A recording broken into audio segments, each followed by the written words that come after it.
Severe storms rip through central Alabama. Selma debates what to do with $1.6 million, and the city gets a big grant from T-Mobile. That and more in this week's edition of the Selma Sun Spotlight, shining the light on Selma and Dallas County. I'm Cindy Fisher, publisher of the Selma Sun. And I'm Todd Prater, staff writer for the Selma Sun.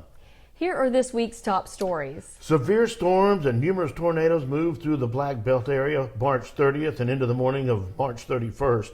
Trees were blown down by winds that in some places reached 70 miles per hour. The high winds were accompanied by torrential rain, thunder, and a spectacular lightning display in many areas. Now, although most areas avoided serious damage, a few places were not so lucky. Residents on Highway 45 in Perry County, just south of Marion, had numerous trees blown down and snapped into. The Rooks Farm in Orville received extensive damage, and the popular Fawnsdale Bar and Grill was mostly demolished. Thankfully, there are no reports of injury in our area. Amen. Thank heavens for that. Right. That's spring in the South. Amen. The City of Selma has freed up $1.6 million in the budget by moving some public safety salaries and getting benefits covered by American Rescue Funds. The city is also due to get some additional federal relief dollars. Mayor James Perkins Jr. suggested using the money to repave Broad Street from Water Avenue to Dallas Avenue with help from the Dallas County Commission.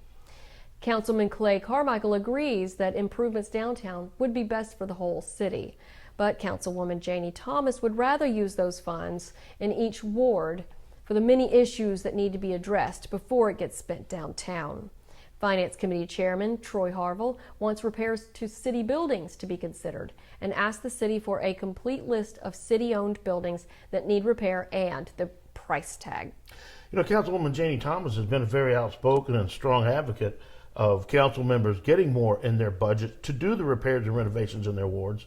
If you remember, we just had the story about the burned out homes on Duke Street in her ward, Ward 7, and she has spoken of other dilapidated homes in her ward and in other wards that she feels if we could get those cleaned up, it would make Selma more attractive. Right, and it could be divided among the wards. That's one of the options. That's a good option, yeah. T-Mobile has given the City of Selma a $49,000 Quality of Life Community Development Grant. During a ceremony at Riverfront Park on March 25th, Mayor Perkins thanked T-Mobile and added he hopes that many other corporations will do the same.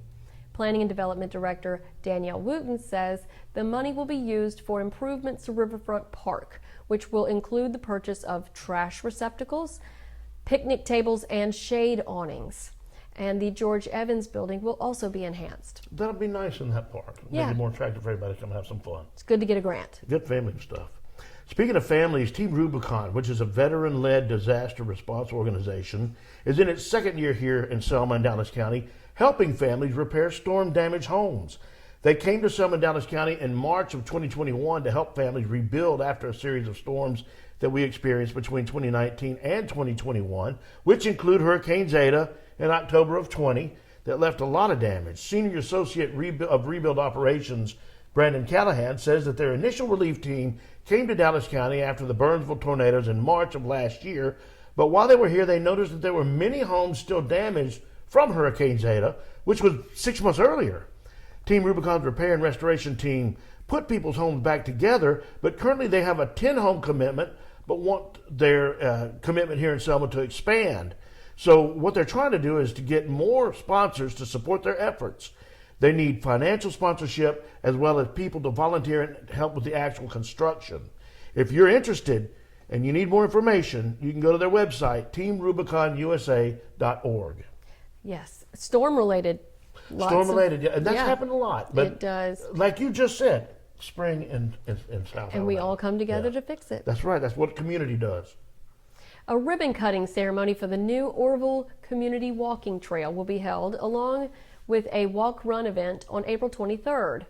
The ribbon cutting will be at 10:30 a.m. at Keith High School with lunch provided. Those interested in that lunch need to RSVP at 205-259-8495 by Friday, April 9th. And there's also going to be a Healthier You walk at Orville Community Center in memory of Rhonda Harris Vaughn. Registration for that will be 8 a.m. at the Orville Community Center, followed by the walk run at 9.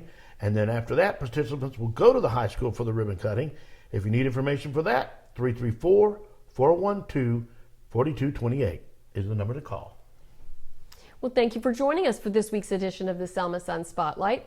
Read these stories and more at selmasun.com and follow and subscribe to us at our YouTube channel and on Facebook and Instagram. See you next week. Have a good week.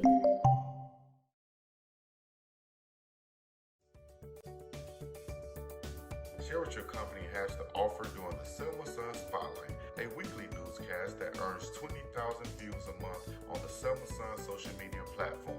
Insight shows viewership is heavy in the Selma, Dallas County community and stretches across the country with those watching who love Selma from afar.